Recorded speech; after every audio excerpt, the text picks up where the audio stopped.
Hello everybody, Trano here, and welcome back to the Alpha Strike dev server. And today we've got ourselves a rather low tier German plane. And interestingly, it's one that was basically announced to be added to War Thunder all the way back in July 2014, and that is the Bf109C1. And that is coming in at tier 1 between the Bf109B1 and the Bf109E1. Because I haven't played the low tiers in such a long time, I kind of forgot there was this massive gap between the B1 and E1. There's an entire 1.0 gap, so the C1 fits nicely into that gap. And basically, this was a limited production version of the Bf109. I've seen figures of around 50 to 58. Perhaps some sources are using the prototypes and some aren't. And this has a few noticeable differences to the B1.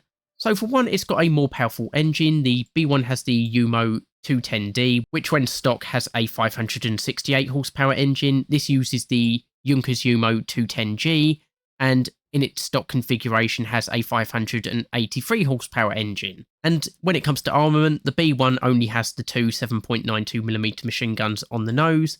The C1, as you can see, introduces two machine guns to the wings as well. So we've got two more machine guns, we've doubled the amount of firepower to the aircraft. Doesn't come with any armour, unfortunately, and according to the stats card, it's got a top speed of 279 miles per hour at 4,000 metres, a turn time of 20.9 seconds, a rate of climb of 8.1 metres a second, and a takeoff run of 210 metres. Though bear in mind the stats cards can sometimes be a little bit unreliable. The fuel tank is unfortunately not self-sealing, although that isn't exactly a common thing in the lower tiers.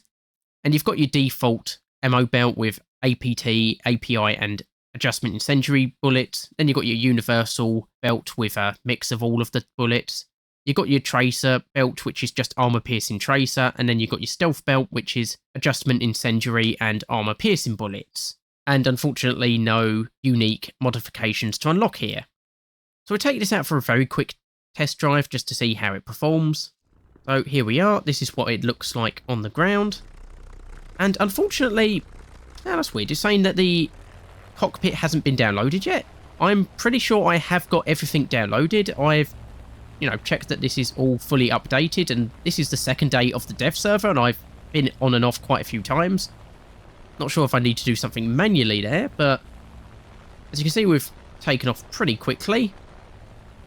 Seems a pretty decently fast vehicle straight away. We'll get up some speed and just see how manoeuvrable it is at height. So we're just about to hit 1,000 metres, and with WEP power we've got 110% maximum power. So we'll level out here. And you can see it starts to accelerate pretty quickly. We'll get up to about 200 miles per hour, maybe a little bit less, just then test out the manoeuvrability. Right, so we're going to take it in for a turn. Going to use combat flaps at this speed. It's not the worst manoeuvring aircraft in the world, it seems to be manoeuvring pretty well. Haven't timed it exactly, but you can get a feel for the turn rate on it. Don't know if we're going to be able to quite pull off a loop-de-loop, or... Oh no, not quite. I might just about get into it, but obviously we've lost all our speed. And that is the machine guns. So pretty fast firing.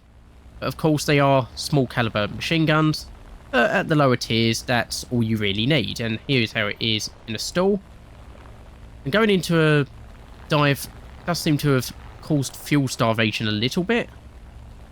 I don't know if going upside down will do the same thing. Yeah, going upside down will starve your engine of fuel by the looks of it. Which is slowing us down. So the engine is still going at the moment. And I've just quickly restarted, and we're just going to quickly do a strafing run on that vehicle over there. Just to see how well the guns perform. Though, again, they're only small caliber weapons, so... Oh, yeah, we managed to get it, although it did quite well for itself, and... Oh, that's some quite pretty effects from the ricocheting bullets. And so, yeah, we'll take this back to the hangar. And so, yeah, that is the Bf109C1. And yeah, I think this will be a very good plane for tier 1. Like I say, it's got much better firepower than the B1. It's got a much better performance than the B1. And I mean, this is with its stock, so obviously I can upgrade it. And the B1, to be fair, is also stock. I've removed all of the upgrades just to make it a fairer comparison. So yeah, if you're interested in playing the lower tier German aircraft, this is a very good plane for you to unlock. Anyway, just a quick video for today. Hopefully you've enjoyed it. I've been Toreno, and I'll see you next time.